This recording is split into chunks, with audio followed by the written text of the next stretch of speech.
I'm someone who doesn't particularly care whether Reddit survives or not, but of course there has been a whole gigantic uproar in the community. Apparently a really important person that was instrumental to the Ask Me Anythings, who was the go-to person for a lot of moderators, was fired. And the other people that relied on that person, the other moderators, were really pissed off about that, and they were not informed that it was happening. So it was all a complete surprise to them.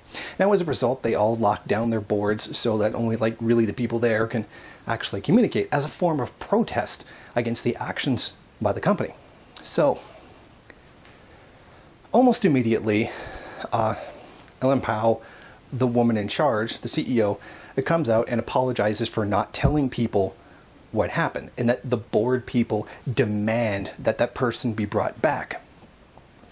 Now that person was fired because they disagreed with some things that Evelyn Powell wanted to do, some things that Reddit wanted to do, like start making video AMAs, or as a lot of the moderators say, was commercializing things, turning it into, you know, like profit-driven stuff as opposed to just pure user-generated content.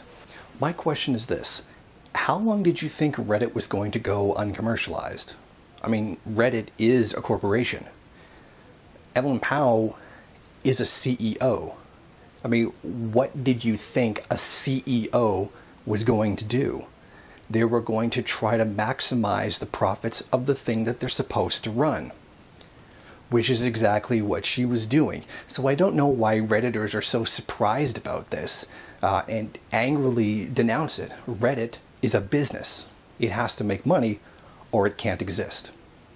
And what I find really funny about this is all these people screaming and crying about the commercialization of Reddit. The tremendous hypocrisy there. Reddit can do whatever it wants to do. Reddit is their property. Who are you to tell them what they can do with their property?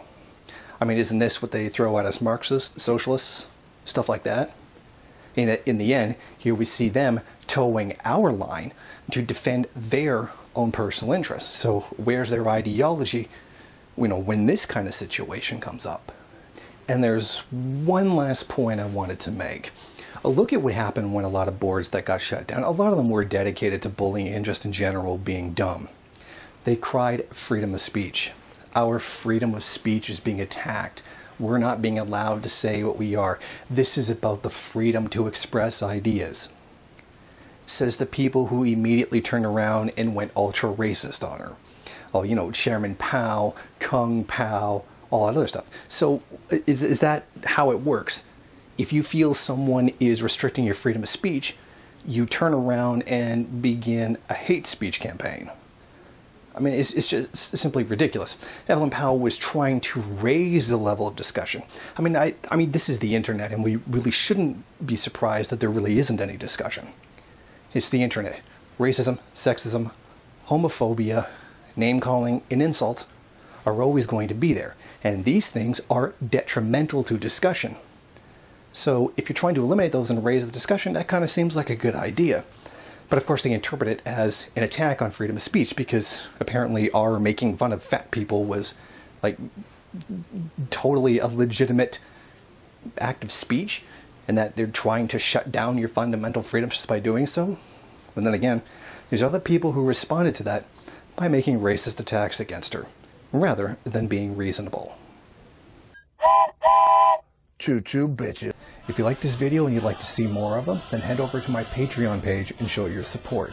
Or you can go to the MRN bookstore and check out some of the latest books available. Don't forget to rate, comment, subscribe, and share on various social media.